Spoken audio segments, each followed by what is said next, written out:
Radiólogo del Hospital Loaiza, y hoy día les voy a dar la penúltima clase de su curso de diagnóstico por imágenes, ¿no? Ya están listos para hacer diagnóstico, asumo, al menos tórax, ¿no? Bueno, vamos a hablar de columna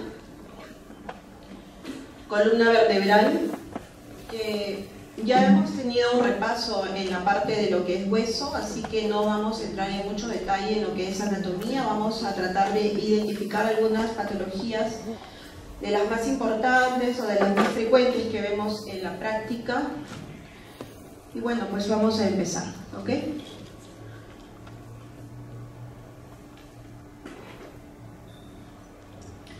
En la tabla de contenidos hablaremos algo de generalidades, patología congénita, trastornos de la alineación, patología infecciosa, sobre todo mal de Pot, que es una de las infecciones más frecuentes que vemos en el hospital, algo de patología neoplásica y sacaremos algunas conclusiones generales. Es importante que presten atención. He tratado de colocar la mayor cantidad de imágenes de casos de las patologías, no todas están en el aula virtual. Entonces sería bueno que presten atención para que puedan identificarlas, ¿ya? Entonces, hablando de generalidades, la columna vertebral, como ya saben, forma parte del eje de sustentación del cuerpo, va a conectar la cabeza con las extremidades, va a proteger algunas estructuras internas como la médula espinal y las emergencias radiculares, nos va a permitir el movimiento y si está bien alineada, las cargas de todo el cuerpo se van a distribuir de forma adecuada. Ya saben, la columna está formada por 33 vértebras. Las vértebras se unen por articulaciones intervertebrales e interapofisiarias. Los elementos de un cuerpo, de una estructura vertebral, está formado por lo que es el cuerpo, los arcos posteriores, los agujeros intervertebrales, las apófisis transversas, que generalmente o por lo general tienen que ser dos, las apófisis espinosas, que van a ser una, los pedículos, las láminas, que son importantes sobre todo cuando hay fractura, las apófisis articulares, que son el número de 4, son 2 superiores y 2 inferiores. Aquí un esquema, un dibujo de las diferentes partes en las que podemos dividir la columna.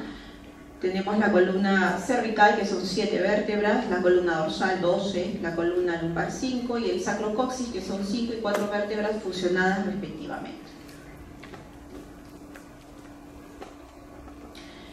Entonces, en un plano coronal, es decir, cuando tomamos una radiografía en incidencia posterior-anterior o antero-posterior, obtenemos el plano coronal, la columna debe ser recta, no debe tener ninguna curva. En el plano sagital, vale decir en la incidencia lateral, la columna puede permitir o presentar algunas curvaturas que nos van a permitir el movimiento y la bipedestación. Estas curvaturas son 4. Tenemos 2 lordosis, una cervical y una lumbosacra, y 2 sifosis, que va a ser a nivel de la columna dorsal y a nivel de lo que es la región más distal de la columna, que vendría a ser el coxis. Entonces hablaremos algo de la biomecánica de la columna vertebral. Sabemos que a nivel cervical podemos dividir a la columna en 2 partes. La columna cervical alta y la columna cervical baja. Es decir, la columna cervical alta va a estar dada por C1 y C2, que cada una tiene una característica especial. Sabemos que la primera vértebra cervical no tiene cuerpo vertebral. Van a ser 2 arcos, uno anterior y otro posterior, que al unirse o al estar en relación con la apófisis odontoides de C2, que es su característica principal, nos va a permitir el movimiento de rotación de la cabeza, para un lado, derecha, izquierda. ¿Okay? La columna cervical baja, que va desde C3 a C7, nos va a permitir la flexo-extensión del cuello, es decir, vamos a poder flexionar y extender nuestro cuello. Esto es importante, como ya se los he dicho a algunos chicos del grupo, cuando ustedes evalúan a un paciente y le piden que gire su cabeza de derecha a izquierda y el paciente no lo puede hacer, entonces ustedes inmediatamente ya están pensando en patología de columna cervical alta, C1 y C2, sin ni siquiera haber tomado un examen de imagen.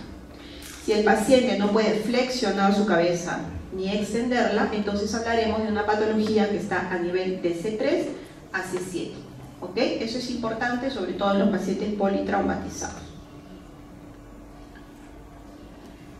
En lo que se refiere a la columna dorsal, como sabemos, son 12 cuerpos vertebrales, prácticamente es el segmento menos móvil de la columna.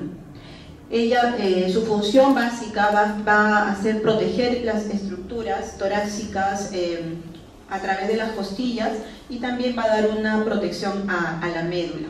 Entonces, a veces nos llegan petitorios donde nos pide columna dorsal en incidencia oblicua. Eso no nos va a ayudar de nada. Es un pedido que está por demás, ¿no? La columna dorsal siempre nos la debe pedir en una incidencia frontal y una incidencia lateral, suficiente para poder hacer diagnósticos.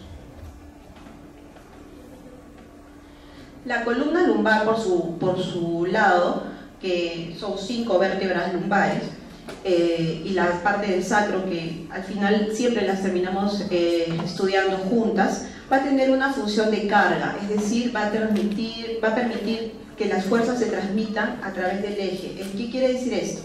Que el peso va a ser de la columna y de las extremidades superiores, va a estar cargado sobre la región del sacro, de manera de que si no hay una buena alineación, como lo vamos a ver después, entre la columna lumbar y el sacro, el paciente se va a quejar mucho de lo que es dolor lumbar. A veces les dicen, estoy caminando y siento que me voy de costado, entonces eso significa que hay una inestabilidad de la columna. ¿Ok? Aquí en este caso ustedes pueden ver, por ejemplo, que hay una fractura a ese nivel. ¿Lo ven? Donde está el puntero. Vemos que este es L5, el sacro, el espacio intervertebral. Esta vendría a ser la apófisis, la apófisis articular, y miren aquí, lo que es la pars articularis, hay una solución de continuidad, ¿lo ven? Hay una fractura. Afortunadamente en este caso solamente hay fractura y no hay desplazamiento de vértebras, ¿ya? Pero de todas maneras ya hay una alteración a ese nivel. Entonces empezaremos a hablar de lo que es la patología de la columna. Como inicio, las variantes de la normalidad, ¿no? Las variantes de la normalidad no nos van a producir mayores síntomas. Muchas veces van a ser simples hallazgos durante un examen, ¿no? Entonces, las anomalías o las variantes de la normalidad van a estar en relación a la anomalía de transición que se produce cuando una vértebra adquiere las características anatómicas del segmento adyacente, y sobre todo se va a ver a nivel de la región lumbosacra, donde vamos a encontrar sacralizaciones y lumbarizaciones. ¿Qué significa? Sabemos que tenemos 5 vértebras lumbares. Cuando encontramos 6 vértebras lumbares o 4 vértebras lumbares, entonces hablaremos de variantes de la normalidad. Si encontramos, por ejemplo, 6 vértebras lumbares, hablaremos de que la primera sacra adopta formas o imágenes o características de las lumbares, y diremos que se trata de una lumbarización. Cuando encontramos 4 vértebras lumbares en lugar de 5, entonces decimos que la última vértebra lumbar adquirió características del segmento sacro, y eso se llama sacralización. Entonces, en este ejemplo podemos ver aquí que esta es una típica vértebra lumbar, cuadrada, con sus pedículos, sus apófisis transversas que son pequeñas, y miren la que le continúa. Es una vértebra que ha perdido prácticamente la forma de su cuerpo vertebral, no es tan cuadradita como esta, es un poquito más como rectangular. Y miren las apófisis transversas que están señaladas aquí por la flecha, se parecen mucho al hueso sacro, ¿verdad? Entonces diremos que esta vértebra, la L5, entre comillas, correspondería más bien a la primera vértebra sacra. Entonces no tenemos todo el estudio completo, pero si encontramos 6 vértebras, diremos que esta es la S1. ¿Ok? Hay que tener bastante cuidado con eso. Además, en este ejemplo podemos ver que aquí, en la S2, ven la parte posterior, donde estaría fusionada la apófisis espinosa, hay un espacio, ¿no? Ahí esa es una falta del cierre del tubo neural. Esa es otra patología que también la vamos a ver. Pero centrémonos en esto. Cuando la última vértebra, ya sea lumbar o sacra, adopta las características del segmento que es previo o posterior a ello, hablaremos tanto de una sacralización como de una lumbarización. Pero son variantes de la normalidad. No van a producir ninguna molestia al paciente. Aquí tenemos ejemplos de sacralización. Si ustedes se dan cuenta, aquí vemos un cuerpo vertebral, 2, 3, 4, ¿y dónde está la L5? La L5 está adoptando una forma parecida a la del sacro, entonces vemos que L5 se ha sacralizado. Otro ejemplo, un cuerpo vertebral, 2, 3, 4, 5, y apareció otra más, 6, pero entonces decimos que S1 quiere ser lumbar, entonces hablaremos de una lumbarización. Tener en cuenta y recordar que la última vértebra dorsal es la que tiene las costillas, ¿verdad? Ahí empezamos a contar las vértebras lumbares. ¿Cómo contamos las vértebras lumbares? Contamos a nivel de las apófisis espinosas. 1, 2, 3, 4, 5. Acá, igual. Este es de la 12. 1, 2, 3, 4, 5, 6. ¿Ok? No se olviden de eso. Ok. Entonces, ahora veamos qué técnicas podemos utilizar en lo que es la evaluación de la columna. Tenemos la radiografía simple como la primera técnica a realizar en una proyección lateral y antero-posterior.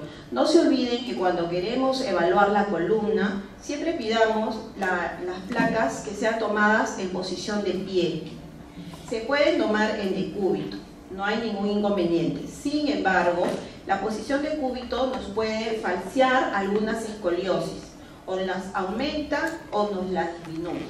¿Ok? Entonces, si ponemos al paciente en posición de pie, sin zapatos, si usa bastón, sin bastón, si usa muleta, sin muleta, ¿ok? Para poder tener un eje en la incidencia frontal, un eje verdadero, y poder evaluar adecuadamente tanto las escoliosis y en el caso de las incidencias laterales, la cifosis, ¿ok? Entonces, salvo que el paciente no se pueda poner de pie, siempre solicite por favor las radiografías para evaluar la columna en posición de pie, ¿ok? Luego también podemos utilizar la tomografía y la resonancia magnética. La tomografía nos va a dar una mejor resolución espacial, nos va a permitir hacer reconstrucciones multiplanares y volumétricas, nos va a permitir identificar mejor las deformidades de tipo congénito y es una técnica complementaria a la resonancia magnética. ¿Qué quiere decir eso? Que la técnica gold estándar para estudiar la columna siempre es resonancia magnética, ¿ok? Salvo que su primera sospecha sea un traumatismo donde están ustedes pensando que hay una fractura de vértebra, ¿ok? Ahí pueden iniciar con una tomografía, pero si no saben qué tiene todavía su paciente, inicien después de una radiografía simple una resonancia y la tomografía como una técnica complementaria. La resonancia magnética nos va a dar gran resolución de contraste, ¿no? O sea, nos va a permitir diferenciar la grasa, el líquido y los músculos. Nos va a permitir también evaluar las lesiones discales y las estructuras ligamentosas e intradurales. ¿Ok? También podemos utilizar medicina nuclear, también podemos utilizar el PET-CT, pero eso ya lo dejamos cuando tenemos dudas diagnósticas. Las principales técnicas son estas, ¿ok? Empezamos con una radiografía simple de posición de pie, frontal y lateral, como incidencias básicas, luego pasamos a una resonancia y luego la tomografía como un estudio complementario. Entonces empezaremos por lo que es patología congénita, ¿no? Son las anomalías vertebrales de segmentación o deformación, como pueden ver en este ejemplo. Las patologías congénitas por segmentación se van a deber a la falta de separación de algunos elementos embrionarios en forma simétrica o asimétrica. Si el defecto es en forma simétrica, nos va a generar bloques vertebrales, y los bloques vertebrales lógicamente no nos van a permitir que la columna tenga sus curvaturas fisiológicas. Cuando la falta de separación es asimétrica, nos van a generar deformidades en el crecimiento unilateral de la vértebra, como pueden ver aquí. Y cuando hay una falta en la formación, es decir, que hay una falta de material embriológico necesario para el normal desarrollo de las vértebras, podemos tener agenesia de vértebras, o sea, ausencia, no, pero la agenesia de vértebras es bien infrecuente. La ausencia parcial del material embrionario, que nos van a producir unas hemivértebras, ausencia de la parte anterior de la vértebra, o sea, es decir, del arco anterior del cuerpo vertebral, y eso nos va a conducir a una cifosis, ¿no? Son esas vértebras en cuña. Ausencia de la parte lateral de los cuerpos vertebrales nos va a producir las escoliosis, y la ausencia posterior, es decir, del arco posterior de la vértebra, nos van a producir o van a estar asociados a lo que es meningocele. ¿Ok? Entonces miren, aquí un esquema donde tenemos varios defectos, ¿no? Aquí miren, la vértebra de mariposa, una hemivértebra, aquí otra que está fusionándose con la inmediata superior, y además pues aquí también se muestra otra malformación, que no es la fusión de costillas, ¿no? En este esquema. Entonces vamos a ir viendo algunas de estas patologías. Tenemos alteraciones de la charnela. ¿Qué significa? Cuando hay problemas a este nivel nos van a producir dos patologías frecuentes, que es el osículo terminal y el oso odontoideo. ¿Qué significa esto? El osículo, que es un pequeño huesito que está aquí señalado por la flecha, ¿no? Que normalmente podemos nacer así, pero que a los 9 años se tiene que fusionar con el huesito inmediato superior, o de quien dependa, puede ser de la bolsa odontoides o de los arcos anteriores. Generalmente se va a producir en C1 y C2, ¿no? Si no se llega a fusionar y permanece, entonces diremos que se trata de un osículo remanente, ¿no? Que tiene como nombre osículo terminal. Otra patología de la charnela es cuando la odontoides permanece separada y no se llega a fusionar con el cuerpo de C2. Miren, parece una fractura, ¿no es cierto? ¿Cómo la diferenciamos? La fractura generalmente no va a tener estos bordes esclerosados y bien definidos, ¿no? Van a ser más irregulares. Entonces, cuando esta no se llega a fusionar, la posodontoide con el cuerpo, entonces hablaremos de un posodontoideo. ¿Cuál es el más frecuente de estos? El osículo terminal. Esto es más raro, ¿no? Entonces miren, aquí tenemos un ejemplo de osículo terminal. Ven aquí la posodontoide. Esto es una reconstrucción sagital de una tomografía. Ven aquí los cuerpos vertebrales, apófisis espinosas, y aquí pueden ver a C2 con su apófisis odontoides, ¿no? El arco anterior de C1, el arco posterior de C1, y miren aquí un pequeño huesito que parece como si se hubiera desprendido del arco anterior, pero realmente era una falta de fusión de las estructuras óseas, ¿no? Entonces este es un osículo terminal dependiente del arco anterior del atlas. ¿Ok? Entonces esas patologías siempre las vamos a encontrar entre C1 y C2. Otra patología que sí es más frecuente, prácticamente la vemos siempre, es la deformidad de Klippel-Feil. ¿Qué significa? Que va a afectar a vértebras cervicales, por lo general, y se debe a una fusión o segmentación de dos o más cuerpos cervicales. ¿Qué significa? Que un cuerpo vertebral no tiene espacio con el otro cuerpo, ¿no? No hay espacio intervertebral, entonces van a fusionarse y una vértebra aquí y otra pegadita, juntas van a formar un bloque vertebral. Aquí también tenemos otro bloque vertebral, ¿no ven? Entonces, ¿qué nos va a condicionar esto? Nos va a condicionar que el segmento cervical se va a ver un poco más acortado. Y lógicamente, si yo tengo dos vértebras que prácticamente están fusionadas, entonces, ¿qué hacía C1 de C3 a C7? Nos permitía flexionar y extender. Entonces, si yo tengo bloques vertebrales a esos niveles, no me va a permitir que tenga una cifosis fisiológica lordosis fisiológica cervical normal, y la columna vertebral se va a ver rígida. El paciente no va a poder movilizar su cabecita, ¿no? Para adelante ni para atrás. Entonces, aquí tenemos, miren, otros ejemplos, ¿no? Miren, inclusive prácticamente C2 se está fusionando ya con C3, C4, C5, hay un espacio, C6, C7. Entonces, ¿qué características tiene esta patología? Es una falta en la segmentación, produciéndose fusión de los cuerpos vertebrales, como ya lo estamos viendo.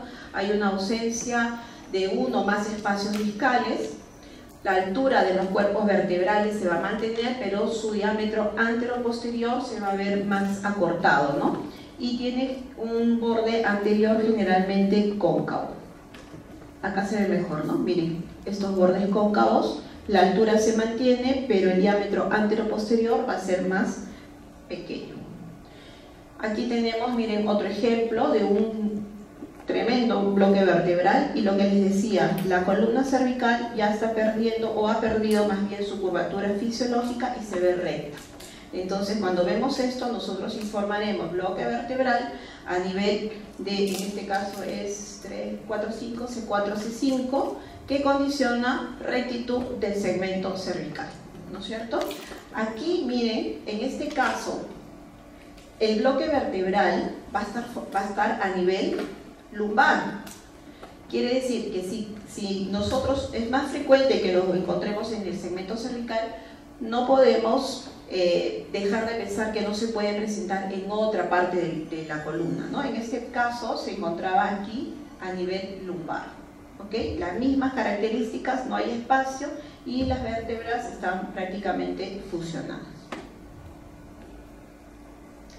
Otra patología congénita que también es frecuente y se asocia a escoliosis es la hemivértebra, es decir, la falta de desarrollo o hipoplasia de los cuerpos, de los centros laterales de condrificación del cuerpo vertebral. La vértebra superior y la vértebra inferior van a adoptar una forma que van a tratar de suplir la falta de esa vértebra, ¿no? Como ven aquí, miren, una hemivértebra, un pequeño fragmento, la superior empieza a adoptar como un piquito aquí con tal de rellenar este espacio, y la vértebra inferior también, ¿no? Tratan de compensar esa falta de espacio. Y una de las variantes que podemos encontrar en esta hemivértebra es la vértebra en mariposa. Aquí, por ejemplo, ¿no? Miren, nuevamente, un cuerpo vertebral que es de T12, L1, L2, un fragmento que es la hemivértebra, y la inmediata inferior, igual que esta, tratan de sopesar la falta de la vértebra aquí. Y al tratar de sopesar esta falta de vértebra, miren que está condicionando una escoliosis, ¿no es cierto? Otro ejemplo aquí, vemos una hemivértebra, miren, chiquita, y estas vértebras también tratan de compensar la falta de esta vértebra y empieza a girar la columna, el eje, ¿no? Generalmente no va a poseer una apófisis, lógicamente, solamente es un fragmento prácticamente del cuerpo vertebral, no va a condicionar escoliosis en algunos casos, y como ya les dije, las otras vértebras tratan de compensar la falta de esta hemivértebra. La vértebra en mariposa, que se va a producir cuando la notocorda permanece entre los núcleos y impide la fusión. Miren aquí. Aquí en este ejemplo vemos una vértebra en mariposa, miren, una cuñita acá, otra cuñita aquí, por eso parecen alitas de mariposa, por eso le pusieron ese nombre, y además de eso una hemivértebra en esta reconstrucción, ¿no? Que es por tomografía, ¿no? Nosotros con el tomógrafo podemos hacer esto. Aquí solamente una hemivértebra en mariposa, miren, y la inmediata superior trata de compensar, adopta, si ustedes se dan cuenta, su borde inferior prácticamente está adoptando una forma un poco triangular, ¿no? Pero solamente es una vértebra de mariposa, ¿ven? Este defecto es un doble defecto, está condicionando además una escoliosis. Aquí otro ejemplo, miren, vértebra en mariposa, dorsal. Este otro niño, vértebra y mariposa, también dorsal, tienen que fijarse bien, ¿no? Los cuerpos tienen que ser simétricos, homogéneos, tienen que tener todas sus características. Miren aquí, 1, 2, 3, 4, 5, empieza a deformarse un bache, 6, 7, 8, 9, 10, 11, ¿no? Aquí también, un cuerpo vertebral, otro que empieza a deformarse, un bache, aquí no hay cuerpo, y aquí la otra que también se está deformando. Entonces esto es una vértebra en mariposa a nivel dorsal. Otra patología son los disrafismos o las diastematomedias, ¿no? ¿Qué significa esto? Va a haber una fisura a nivel de la médula. Esto es una resonancia magnética a nivel de L5-S1, donde ustedes pueden ver aquí el cuerpo, aquí la médula, y si se dan cuenta hay una línea intensa que la atraviesa, ¿no? ¿La ven? Entonces, eso es por persistencia de la conexión entre la parte anterior y posterior del canal medular. Nos va a dar aquí como una fisura a nivel del medular, ¿no? Eso se llaman disrafismos. Las vértebras pueden tener una anomalía marcada, se asocia a meningocele, como en este caso, inclusive aquí en el corte sagital podemos ver a nivel de la piel ese famoso poro que podemos encontrar en los pacientes con meningoceles, ¿no? Y por lo general se van a producir a nivel de la región dorsal baja y lumbar alta. Aquí tenemos otro caso, miren, más notorios de casos de diastematomedias en resonancia magnética, que es donde nos permite ver mejor estos defectos medulares. Miren aquí ese pliegue que en el caso anterior era bastante delgado, aquí es bastante evidente cómo se va a separar en dos partes. Aquí miren, a nivel medular, ¿no es cierto? ¿Ya? Esto sí es más, se puede lógicamente saber mejor por resonancia magnética, ¿no? No es muy frecuente que lo veamos con las radiografías convencionales. Y la otra patología de tipo congénito va a ser los meningoceles y los mielomeningoceles, que básicamente se van a asociar a los defectos en la falta de fusión de los arcos posteriores de los cuerpos vertebrales. Miren, aquí en este esquema, ¿no? Vemos el cuerpo vertebral, este es el arco posterior, van a decir la apófisis espinosa, y vemos cómo no hay un cierre a estos niveles, y eso además va a permitir pues que se forme este gran defecto, ¿no? ¿Cómo lo vemos nosotros con rayos X? Miren, aquí está la apófisis espinosa, otra apófisis espinosa, aquí hay un bache, hay una separación en estas dos. Aquí también vemos el arco posterior no está fusionado, aquí a nivel de la primera sacra también no está fusionada. Entonces cuando nosotros vemos estos casos que muchas veces no vienen asociados a estos defectos grandes, decimos que se trata de una espina bífida oculta, ¿no? Entonces cuando vemos esto o sospechamos en los recién nacidos por la presencia de este porito, no sé si ustedes habrán visto, hay bebitos, cuando nacen, en la parte posterior del sacro hay una pequeña hendidura, eso se llama un poro, ¿no? Inclusive algunos tienen como unos pelitos. Entonces a esos bebitos se les hacemos ecografía para poder ver si hay algún defecto en el arco posterior y si hay meningoceles, ¿no? O mielomeningoceles, ¿no? Estos son casos de personas adultas, pero vemos estos arcos que no están fusionados. Y empezamos con la historia clínica, ¿no? Hay pacientes que se quejan de problemas para orinar, por ejemplo, enfermedades infecciosas urinarias a repetición, y se tratan a veces de vejigas neurogénicas, ¿no? Se asocian a esos defectos. Bueno, en este caso, que es bastante evidente, donde la falta del cierre ha producido pues la salida del contenido medular, es un mielomeningocele, ¿no? Esta es una resonancia magnética de un niñito intraútero. Ya. Ahora, lo que es muy frecuente son los trastornos de la alineación, es decir, las escoliosis, la cifosis. Como dijimos en un inicio, tenemos curvaturas fisiológicas, ¿no? En las incidencias laterales. Ahí podemos ver la lordosis, la cifosis. En las incidencias frontales, la columna tiene que ser recta, no se tiene que desviar hacia ningún lado. ¿Por qué es importante que sepamos diagnosticar escoliosis, cifosis o hipercifosis o hiperlordosis? Porque estos casos, en muchos de estos pacientes nos piden a nosotros medir los ángulos de las curvaturas para poder darles el certificado de discapacidad o incapacidad. Existe en el hospital y en muchos hospitales comités que se dedican a ver estos casos, ¿no?, de discapacidad. Entonces depende mucho de nuestro diagnóstico radiológico para que al paciente se le pueda dar un certificado de discapacidad.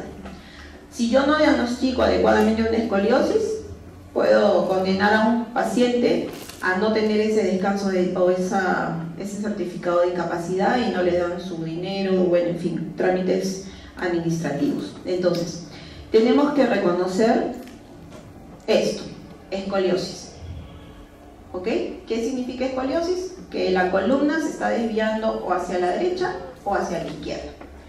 Pero tenemos que hacer una medición de este ángulo de curvatura. La hacemos con la técnica del ángulo de Cobb, que ya lo voy a explicar en un momento. Y también tenemos otros casos donde la cifosis, que es fisiológica, se acentúa, ¿no? Entonces hablaremos de hipercifosis. O otros casos donde la lordosis fisiológica se acentúa y hablaremos de hiperlordosis, que también es patológico. ¿Ok? Entonces, lo más frecuente y lo que nos interesa diagnosticar bien son las escoliosis. Entonces, la escoliosis es la deformidad tridimensional que inicia como una hipocifosis torácica. Bueno, la deformidad es la curva en el plano coronal. Miren, yo no puedo hablar de escoliosis por si acaso en una incidencia lateral, ¿no? Eso ya está claro. La escoliosis en un plano coronal. Cuando la desviación medida por el método o el ángulo de Cobb es mayor a 10 grados, hablaremos de escoliosis. Si es menos de 10 grados, hablaremos de una actitud escoliótica, no de escoliosis. ¿Ok? Actitud escoliótica o lateralización, más fácil en algún. Lo informamos así, lateralización. ¿Ok? Entonces puede ser idiopática o congénita. Las congénitas, como ya se habrá podido dar cuenta, se van a asociar a malformaciones congénitas de los cuerpos vertebrales. Entonces, en este caso, miren, tenemos, por ejemplo, una hipercifosis, ¿no es cierto? Ven aquí la incidencia lateral de la columna dorsal, donde marcadamente vemos que hay una cifosis acentuada. Pero además este paciente tenía una escoliosis. Entonces, estos pacientes, no sé si se han dado cuenta, son esos pacientes que son jorobaditos y chuequitos. Ya, esta es su radiografía. ¿Ok? Entonces tienen jorobita y son chuequitos además, ¿no es cierto? Entonces una cifo, porque tiene cifosis acentuada, escoliosis. ¿Ok? Cifo, escoliosis. De convexidad izquierda. Si yo mido aquí el ángulo de Cobb, definitivamente me va a salir más de 10 grados. Entonces, ¿cuál es el método de Cobb? Otra cosa. Cuando ustedes sospechen de un niño o de un adulto de escoliosis, tienen que exigir que la radiografía sea del segmento dorso-lumbar, en una sola placa, para poder ver la escoliosis y la otra curva compensatoria.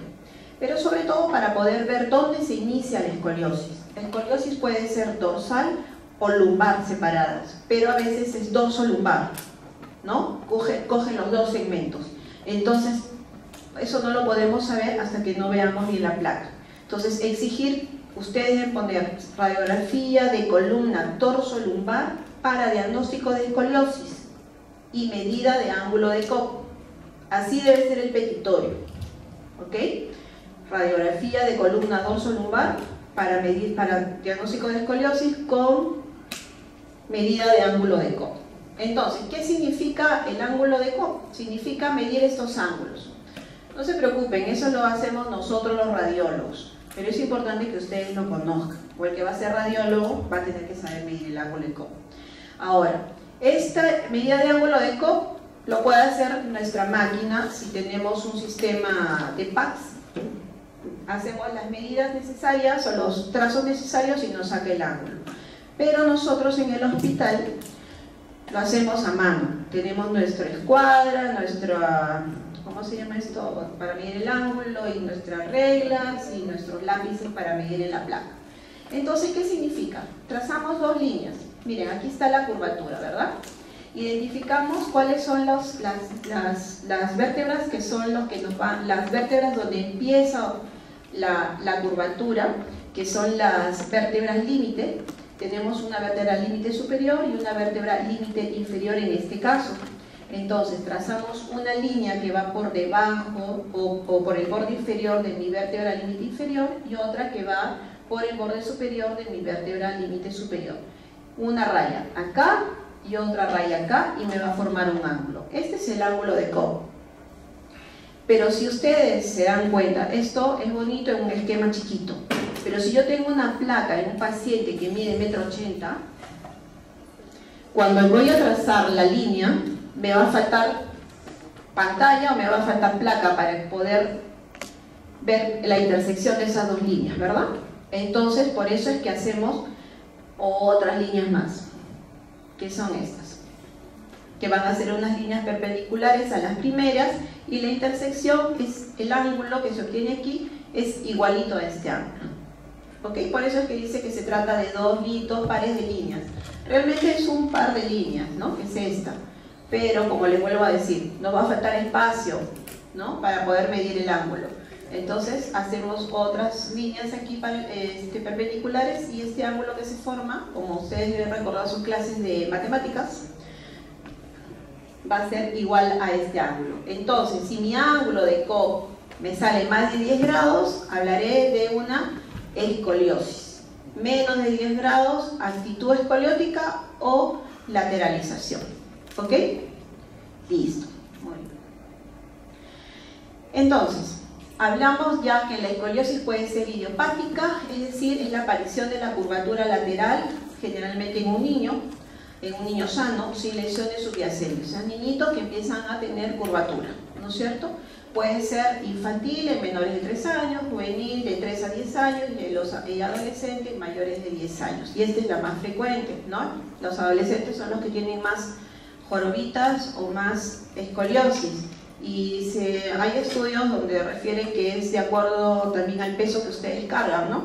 Su mochila para un lado, empiezan a encorvarse y a formar escoliosis. Por eso es importante que carguen su mochilita de los dos brazos, ¿ok? Es más, mejor esos carrión, como los niños de colegio, ahí no tienen mayor problema. Bueno, también observen a los señores que venden, a los ambulantes que venden cargando cosas adelante, ¿no han visto? Los que venden helado, los que venden cosas, cargando cosas adelante. Véanlos bien. Yo me he dado cuenta, los que están por el hospital, muchos tienen escoliosis, están así, de costado, o sifóticos, ¿no? Y es por la actitud que tienen al momento de cargar pues, ese peso, ¿no? De su trabajo. Bueno, y tenemos lo que es la escoliosis infantil. Puede ser benigna y se autolimita, o puede ser progresiva. Esto es importante. Cuanto más temprano aparece y cuanto mayor es la curvatura, existen más posibilidades de progresión. Quiere decir que no se va a curar. ¿Okay? Entonces, por eso es importante que cuando ustedes evalúen a sus pacientes, jóvenes, niños, vean esa parte al momento del examen físico. A veces en el examen físico de la parte muscular ponen así buen tono y ya, ¿no? Pero estoy seguro que en ninguna historia clínica han visto si tiene o no escoliosis el paciente. No lo ponen. Entonces, cuanto más temprano aparece y cuanto mayor es la curvatura, más posibilidades de progresión, menos posibilidad de que el niño se cure. ¿Ok? Entonces, miren, aquí tenemos a nivel dorsal una curvatura hacia la derecha y a nivel lumbar una curvatura hacia la izquierda. Entonces, este paciente tendrá una escoliosis dorsal y una escoliosis lumbar, de convexidad derecha y de convexidad izquierda respectivamente. Mencionamos el lado de acuerdo al lugar de la convexidad, ¿ok? Miren, esto es lo que yo les decía. Exigir que la radiografía me tome todo el segmento dorso-lumbar, porque ¿qué tal si ustedes o el tecnólogo le toma solamente hasta aquí? hablaremos de escoliosis dorsal, pero nos estamos olvidando de la parte lumbar. ¿Ok? Lo mismo aquí, miren, ¿ven? Viene una pequeña actitud escoliótica dorsal y acá una escoliosis lumbar. ¿Ok? Entonces, cuando yo veo estas placas, yo tengo que sacar ángulo de Cobb aquí en la dorsal y ángulo de Cobb aquí en la lumbar. ¿Ok? Porque yo puedo tener dos escoliosis o una actitud escoliótica y una escoliosis. ¿Ok? Muy bien. Entonces, la escoliosis puede ser congénita, secundaria a anomalías vertebrales de segmentación o formación, como ya lo hemos visto. O sea, si yo tengo una hemivértebra, definitivamente va a estar asociado a una escoliosis, ¿no? Una vértebra en mariposa, menos, ¿no? Pero hay que tener en cuenta esto. Entonces, la evaluación se debe realizar con la radiografía de columna completa.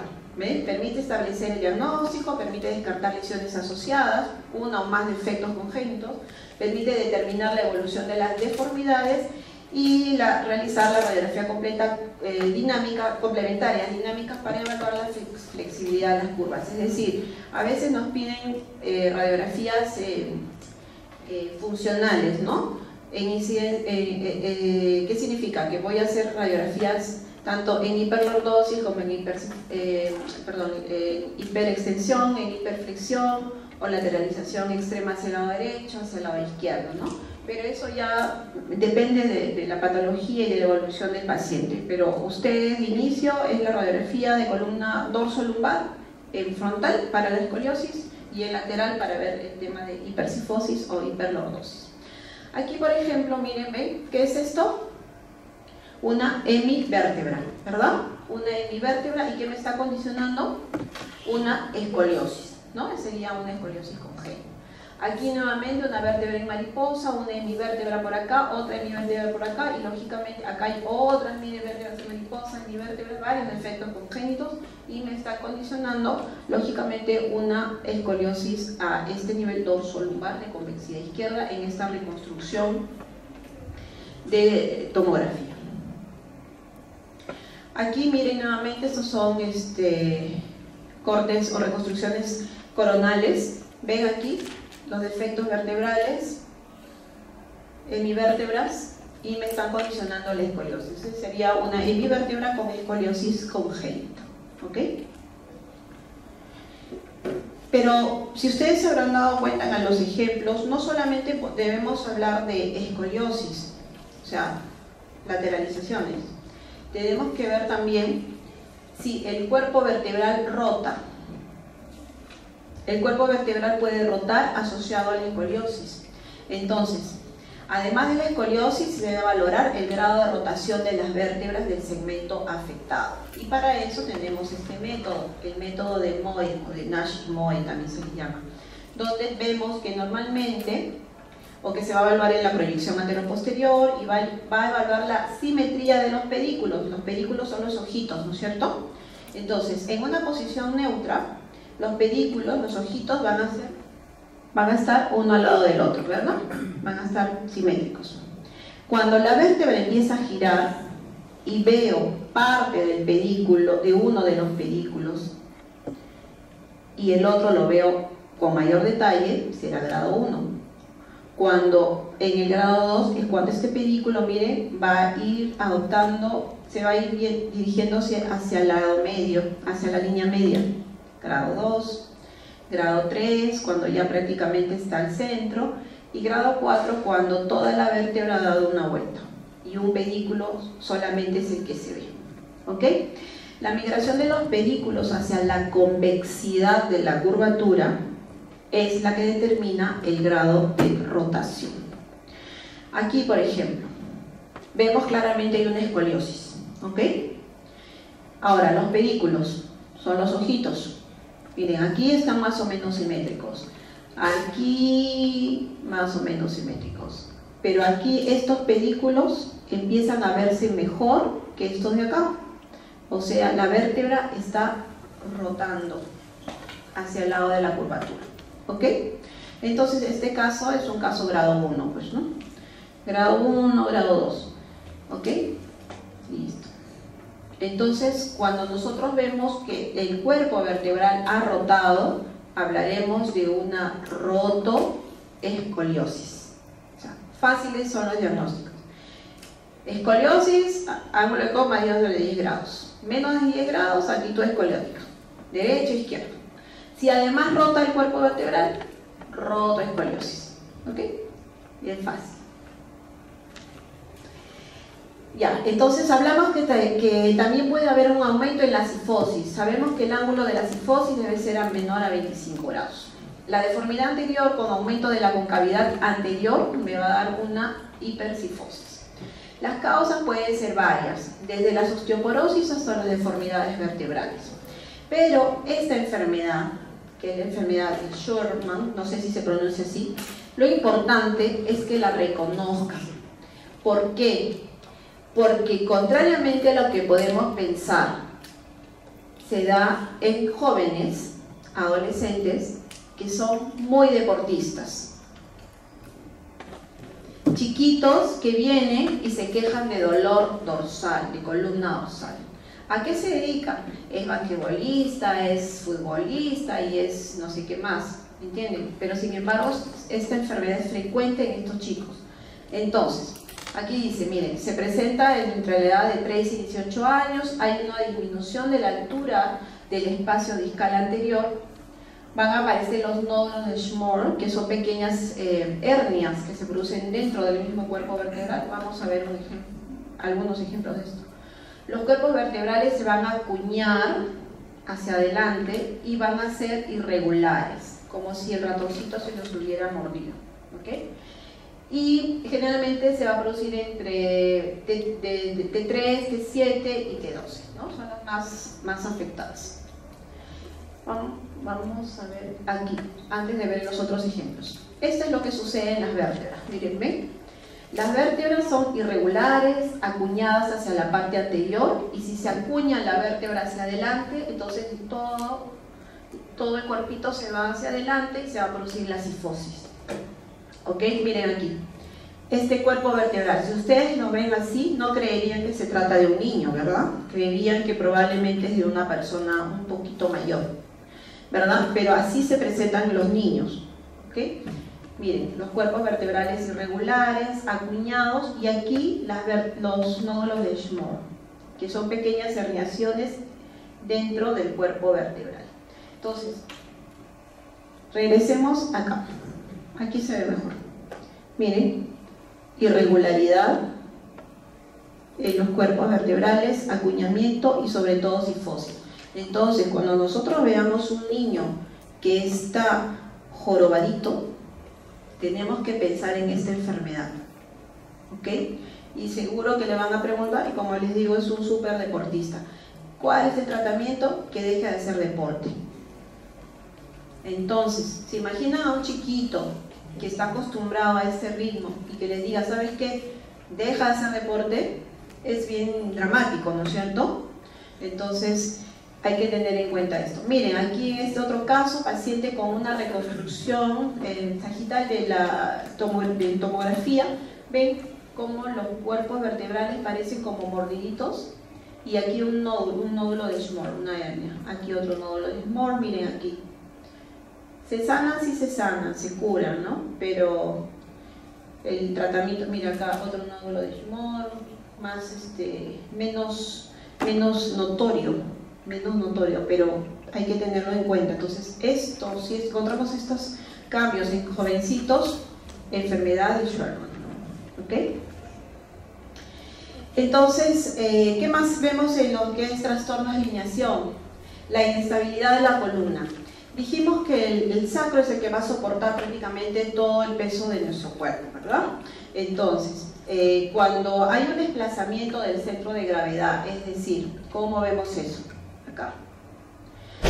En las incidencias laterales, trazamos una línea, dos líneas que pasan de los ángulos del cuerpo vertebral L3 y la intersección, es decir, el centro L3, trazamos una línea hacia abajo, y esta línea amarilla tiene que caer en cualquier parte de este sacro.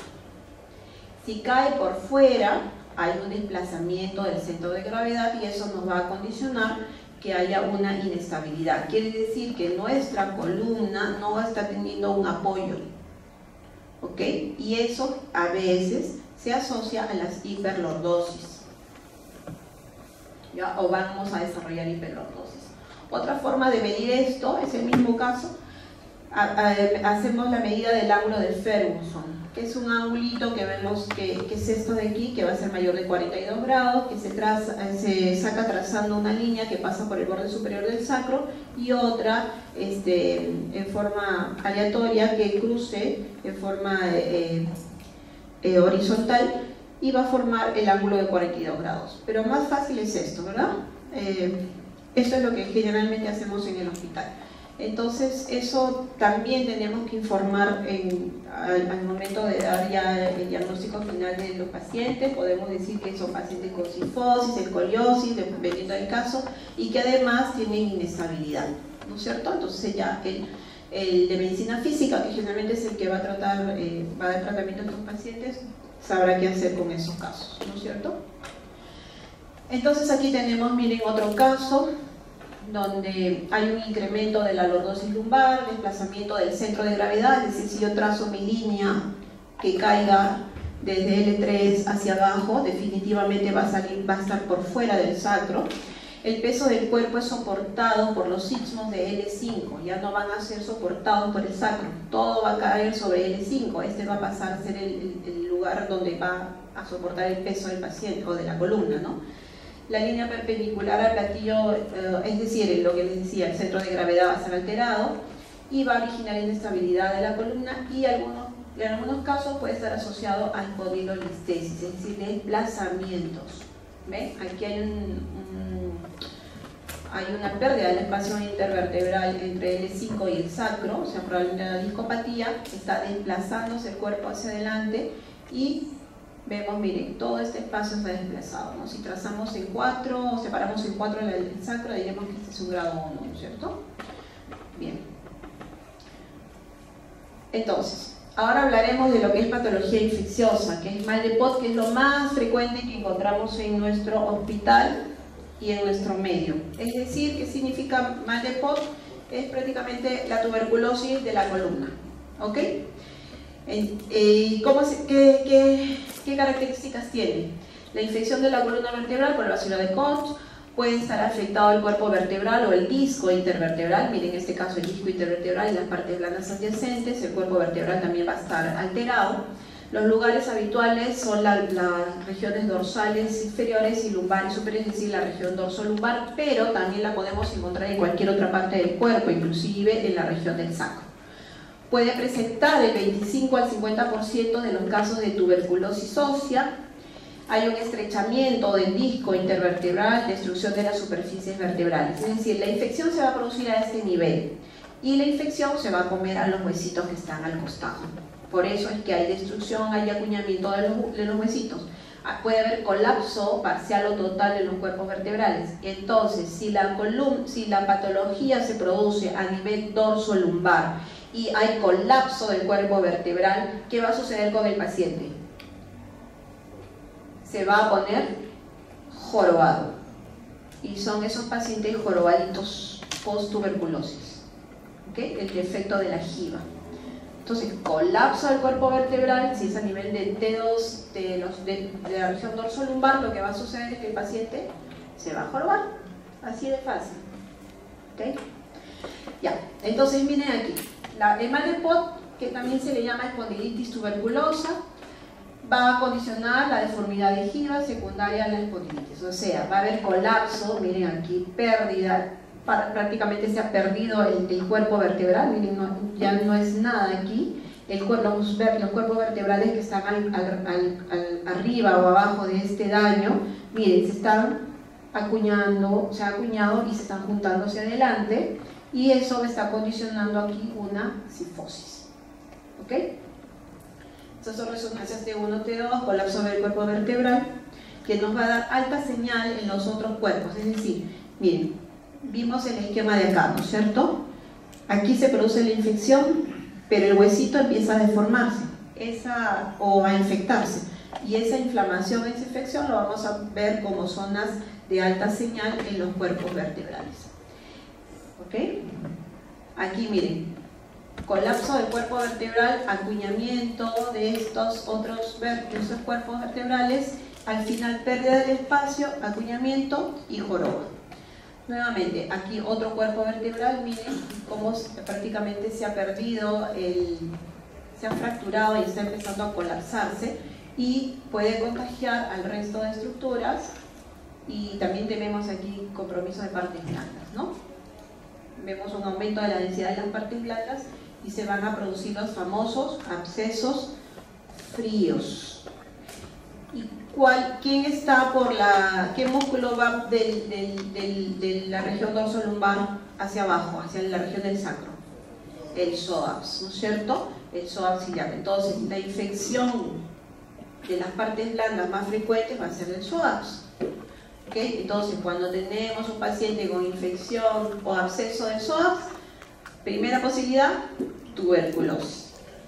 ¿Ya? Entonces, miren aquí, estos ejemplos son para que ustedes puedan ver los abscesos en las partes blandas, en este caso, de este cuerpo vertebral que se está colapsando, y el absceso que se está formando hacia la parte anterior.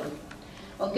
Y en este mismo caso, este paciente tenía además un derrame pleural, ¿no es cierto? O sea, tenía una tuberculosis probablemente activa y que había contagiado el hueso. Aquí tenemos otro ejemplo de tomografía también, donde vemos la destrucción del hueso, pero sobre todo podemos ver la alteración de las partes blandas, como son las hipointensas, que van a estar relacionados con los abscesos fríos, ¿no? Miren, los abscesos, como ustedes saben, el psoas ilíaco, ¿por qué se llama así? Porque va a llegar a insertarse en la parte distal, en la cara interna del ilíaco, ¿no es cierto? Entonces, el absceso puede llegar hasta esa zona, hasta la región de la pelvis. ¿Lo ven? Grandes zonas de abscesos, inclusive en la región anterior del sacro. Aquí, nuevamente, abscesos alrededor de la vértebra, que es la región del psoas, y la destrucción del huesito. ¿Ya? Que en este caso además sirve para ver que estos abscesos se pueden calcificar, ¿no? Podemos ver zonas de calcificación. Miren, en la resonancia magnética, cómo nos permite ver el edema de la parte de los huesos, aquí como zonas hiperintensas, que nos dice que están afectando esta zona, y también nos permite ver el compromiso de las partes blandas. Por lo general, el absceso va a ir hacia la parte anterior, pero también puede extenderse pues, hacia la parte posterior y comprometer a lo que es la médula y producir daño medular, ¿no es cierto? Aquí tenemos más ejemplos. Miren, aquí puede pasar desapercibida la lesión inclusive, pero en el estudio de tomografía vemos claramente la destrucción del hueso. Aquí nuevamente, como les dije, la tuberculosis se puede presentar a nivel de la región dorsolumbar, pero también la podemos encontrar, miren, en este caso en la región del sacro, con compromiso de los huesos, el absceso del disco y de las partes blandas anteriores. Entonces, seguiremos ahora con lo que es patología tumoral primaria, es decir, tumores de huesos. Eso ya lo hemos estudiado en el primer capítulo. Los más frecuentes en la columna van a ser los osteoblastomas, el tumor de células gigantes, los hemangiomas, que son los más frecuentes, lo podemos ver siempre, los mielomas, que nos va a producir a veces colapso de cuerpos vertebrales, y bueno, los linfomas también son frecuentes. Y en lo que es metástasis, tenemos metástasis pues, de pulmón, de mama, de próstata, de riñón, de tiroides, de colon, ¿no? Son los cánceres con mayor frecuencia de metástasis. Entonces, los osteoblastomas van a ser lesiones líticas, miren aquí, lesiones líticas o blásticas, que van a afectar más a lo que son las apófisis o las zonas laterales del cuerpo, menos al cuerpo vertebral, ¿no? Aquí miren, ven, lesiones mixtas a veces. El tumor de células gigantes, vienen aquí, tenemos un pedículo y acá ya no hay pedículo, se ha comido el tumor el hueso.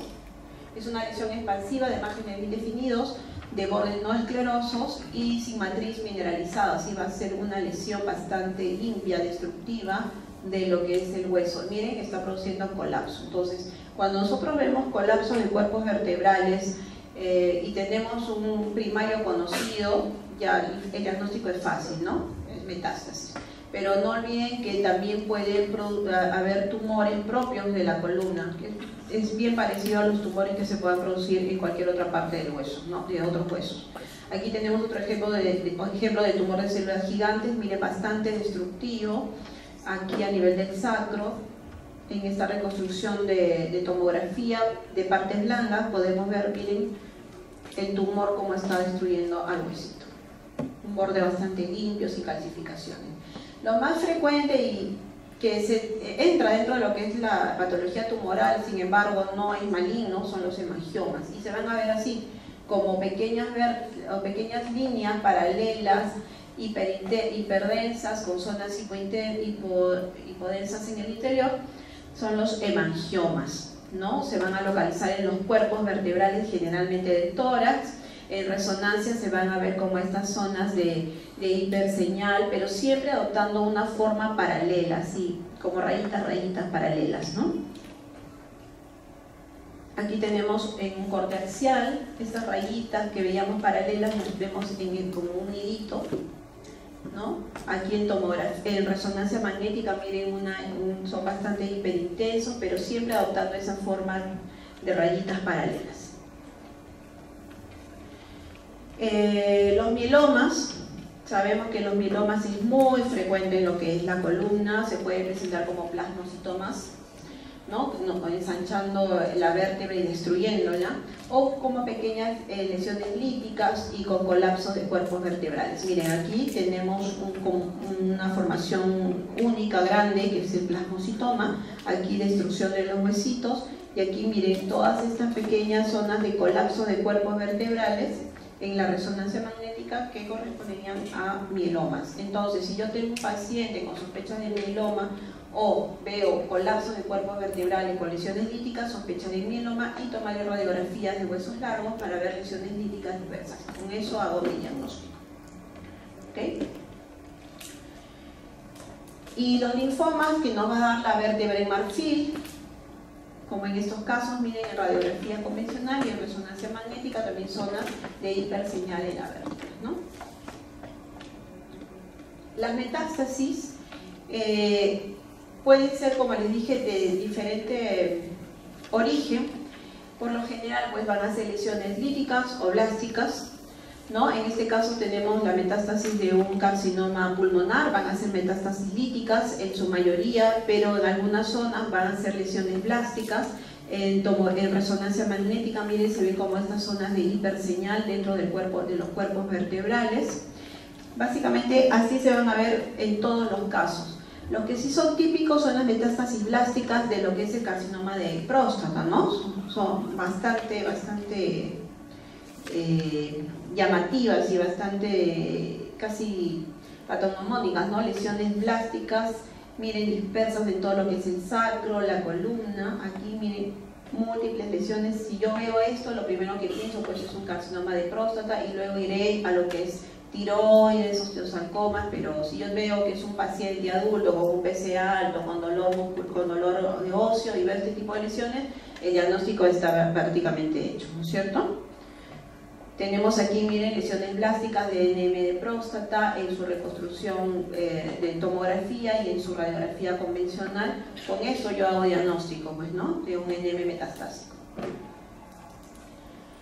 Tenemos las lesiones líticas, por lo general van a ser las lesiones de lo que es cáncer de mama. Miren, aquí tenemos varias zonas radiolúcidas o hipodensas, ¿no? En el hueso, en este caso en el hueso, con destrucción de esto, colapsos vertebrales, miren aquí, en casos de NM de mama. Entonces, si yo tengo un paciente con cáncer de mama, hago la tomografía y veo lesiones líticas, bueno, asocio con eso, antes del tratamiento. Pero si yo tengo un paciente con cáncer de mama que ha recibido quimioterapia, radioterapia, y hago un control y veo estas lesiones que parecerían blásticas, no las descarto de metástasis. es la primera posibilidad, así se van a ver las metástasis que ya son tratadas, ¿ok? Además le hago un estudio tomográfico del cerebro y mira, veo lesiones hipercaptadoras nodulares dispersas en el pared. Entonces el diagnóstico ya está hecho, ¿no? Cáncer de mama con metástasis a hueso, tratado. En este caso era tratado. Entonces las metástasis osteoblásticas en T1 van a ser hipointensas, en T2 también hipointensas. Las lesiones óseas extradurales líticas van a tener una intensidad intermedia en T1 o hipointensas, en T2 van a ser hiperintensas o isointensas. Lo importante es que nosotros sepamos reconocer la estructura normal del huesito y todo lo que brille por ahí en resonancia magnética hay que parar la oreja. Si tenemos un primario conocido, la primera posibilidad es una metástasis. ¿Ok? Listo, a ver. Aquí tenemos, miren, lesiones hipointensas en este caso de un cáncer de próstata. Entonces, ustedes han aprendido secuencias T1, T2, pero realmente en resonancia magnética hay 400.000 secuencias. Entonces, si nosotros vemos esto, podemos decir, bueno, será lítico, será plástico, y empezamos a ver otras secuencias, empezamos a ver captación de contraste, en fin, ¿ok? Pero lo importante es que ustedes se den cuenta de que todo lo que sale de la normalidad de nuestros huesitos, no está sucediendo por ahí. No hay que tenerlos, no hay que descuidarnos de eso. Entonces, las conclusiones son generales. Lo primero, la evaluación conjunta de las imágenes y los hallazgos clínicos es fundamental para diferenciar los cambios fisiológicos de los patológicos. Es decir, lo que siempre le digo a los residentes de otras especialidades, cuando me manden un petitorio, póngame datos clínicos. En imágenes no hay imágenes patognomónicas al 100%.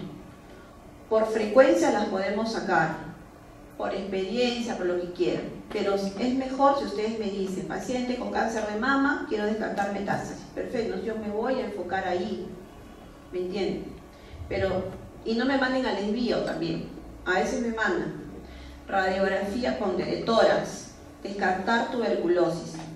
Entonces yo en mi cabeza voy a empezar con todos los signos radiológicos de tuberculosis. Al final no tiene nada. Señor, ¿por qué vino? Me voy a operar de vesícula. ¿Qué tiene que ver la tuberculosis con la cirugía de vesícula? ¿Me entienden? Entonces, datos clínicos dirigidos. O sea, yo no sé qué es lo que, por último, yo no sé qué es lo que tiene, no sé qué buscarle. O sea, yo misma, siendo radiólogo, voy donde los otros y le pregunto, no sé qué podemos hacer con este paciente. Podemos hacer esto, el otro. Conversar, o sea, eso a nadie nos va a desmerecer en nuestra especialidad, en nuestra categoría de médico. ¿Me entienden? Y sobre todo ustedes cuando han internado, cuando los van a dejar solitos ahí en emergencia. Me mandan barbaridad y media veces. Ya. La radiografía convencional sigue siendo el estudio inicial.